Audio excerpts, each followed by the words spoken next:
Thank you for joining Cyber Review. This is Sophia. I'm here with Alberto today.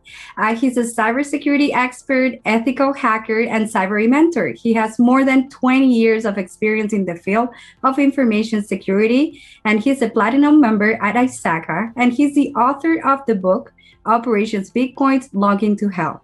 Wow, Alberto, you have an impressive background. Tell us, how did you get into cybersecurity? Well, thank you, Sophia, for the invitation. I'm glad to be here. Actually, I got into information security. Let's say that I became a hacker when I was 14. I started hacking video games. And well, then I went to university. I got a degree in computer engineer. Started working in computer forensics, information security. I have a project management certification from the PMI. So I was able to lead many projects regarding to implementation of information security management systems in the government and in private companies.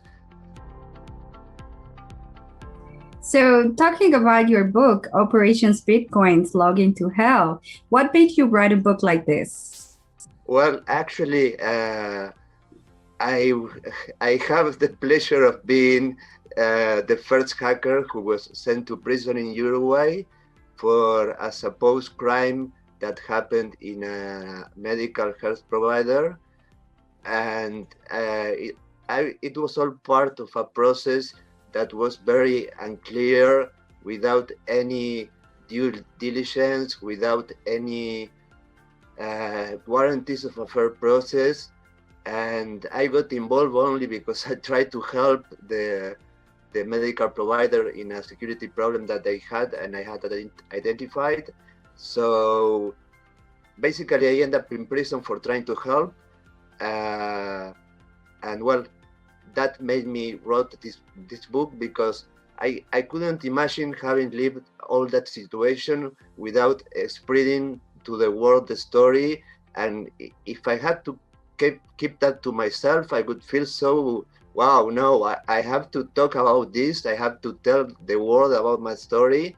So that's what made me wrote the book. I mean, the money was obviously not the objective of the book. I don't intend to make any money from it. Actually, it's been sold in Amazon for the lowest prices that Amazon allows me to put the book. And if anybody wants to get the book and can't afford to pay it, they can contact me and I can send them a copy for free. And how did you manage to write about such serious and life-altering event with a positive tone and easy-to-read style? Well, thank you. I'm glad that you find that the book was easy to read. That's the idea. And first, I wrote the Spanish version of the book, which for me was the first experience writing a book. I never thought that I would ever write a book, but well, life is what happens to you while you're planning to do something else, as Elton John said. Yes. And basically, for me, it was complicated. And when I started writing, I realized that, wait, I have to learn how to write and how's the structure of a book, and the consideration that I should take into account when writing a book. It's not like you open the Word and you start typing what's on your mind. No, you have to have a structure.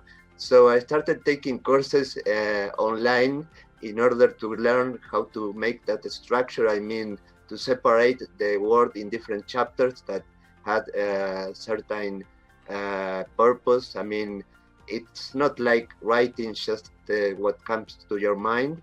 And well, I took courses for that, and then I started creating the book with the structure that I thought it was suitable for it. You mentioned in your book that this life-altering event was your 9/11, right? Why is that? Well, it just happened that by coincidence, the day I was sent to prison was September 11, 2017, and I couldn't help making the analogy of the events that happened in the USA in 2001, which changed the world. and were something completely unexpected. And there is a before and after September 11, 2001. And I felt the same happen to me. Something completely unexpected happened to me, and it changed my life forever. And there is a before and after that day for me. And I thought that, okay, everybody has their 9/11, where they experience certain things that are out of their control and changes the life of the people forever. And that happened to me, and I felt like it was my 1911. Are you working a new kind of book? Yes, actually, I wrote my first book without ever thinking I would do it, and I enjoyed that. And I am working on another book that I actually have finished it, but I don't want to release it yet. That is called The Hacker Who Sold the World, which is a book that is a tale about somebody in the future who realizes that the system he's living in has many problems, the problems of the power, the misinformation, manipulation of the media, the information. Can you tell our audience where they can follow you or find your book as well? Yeah, if you go to amazon.albertohill.com, which is my first name and last name.com, they can access to my Amazon library, where my book in Spanish and in English are available. Okay, perfect. Thank you so much, Alberto. It was wonderful having this talk with you, and we hope that your message gets spread all over the world. Thank you so much. Thank you, Sophia. Thank you very much. Okay, bye. Bye-bye.